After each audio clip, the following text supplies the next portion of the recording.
കർണാടക പോലീസിന്റെ ഓപ്പറേഷൻ രവി പൂജാരി പദ്ധതി വിജയം. അധോലോക കുറ്റവാളി രവി പൂജാരി പിടിയിലായിട്ട് 2 ആഴ്ചയാവുകയാണ്.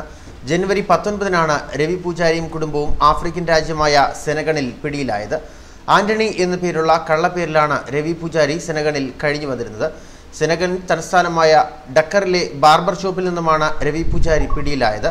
രവി പൂജാരിയെ ഇന്ത്യക്ക് വിട്ടു നൽകാമെന്ന് സെനഗൺ അധികൃതർ അറിയിച്ചിരുന്നു. ഇയാളെ ഇന്ത്യയിലെത്തിക്കാൻ നടപടികൾ ആരംഭിച്ചതായാണ് വിവരം. രവി പൂജാരിക്കെതിരെ Bengaluru police red corner notice പുറപ്പെടുവിച്ചിരുന്നു. 70ഓളം കേസുകളിൽ ഇയാൾ പ്രതിയാണ്.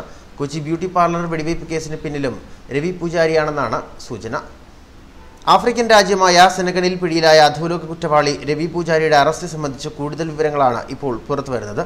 3 ബസ്സുകളിലായി സെനഗൺ പോലീസിന്റെ സായുധസേന നടത്തിയ ഓപ്പറേഷനിലാണ് രവി പൂജാരി പിടിയിലായത്. 5 ദിവസത്തിനകം ബംഗളൂരുവിൽ എത്തിക്കും. ഇന്റർപോൾ റെഡ് കോർണർ നോട്ടീസും പുറപ്പെടുവിച്ചു. തുടർന്ന് രവി പൂജാരിയുടെ ആഫ്രിക്കയിലെ ബന്ധങ്ങളിലേക്ക് അന്വേഷണം നീണ്ടു. ആന്റണി ഫെർണാണ്ടസ് എന്ന പേരിൽ Burkina Faso passport Ravi Pujari സംഘടിപ്പിച്ചതായി തെളിഞ്ഞു. ഇവിടെ നിന്ന് രക്ഷപ്പെട്ട പലയിടങ്ങളിലായി കഴിയുകയായിരുന്നു.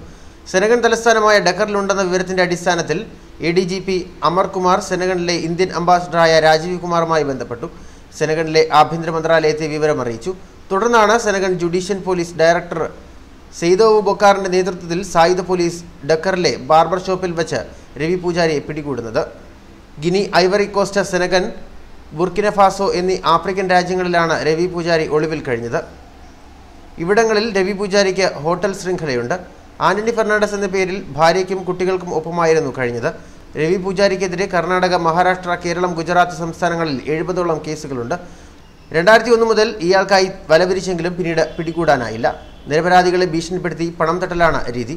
വ്യവസായികൾ, ഡോക്ടർമാർ, റിയൽ എസ്റ്റേറ്റ് കച്ചവടക്കാർ, ജ്വല്ലറി ഉടമകൾ, ബോളിവുഡ്, കന്നഡ സിനിമാ താരങ്ങൾ, രാഷ്ട്രീയക്കാർ, ഖനി വ്യവസായികൾ, വൻകിട വ്യാപാരികൾ തുടങ്ങിയവരെയാണ് ലക്ഷ്യമിട്ടിരുന്നത്. ഇത്തരത്തിൽ നിരവധി പേർ ബംഗളൂരുവിലും മംഗളൂരുവിലുമായി കൊല്ലപ്പെട്ടിട്ടുണ്ടെന്നാണ് സർക്കാർ വ്യക്തമാക്കുന്നത്. രവി പൂജാരിയെ പിടികൂടാൻ മുഖ്യമന്ത്രി HD കുമാരസ്വാമി കർണാടക DGP നീലമണി രാജുവിനെയും ADGP ഡോക്ടർ അമർ കുമാർ പാണ്ഡെയെയും ചുമതലപ്പെടുത്തിയിരുന്നു.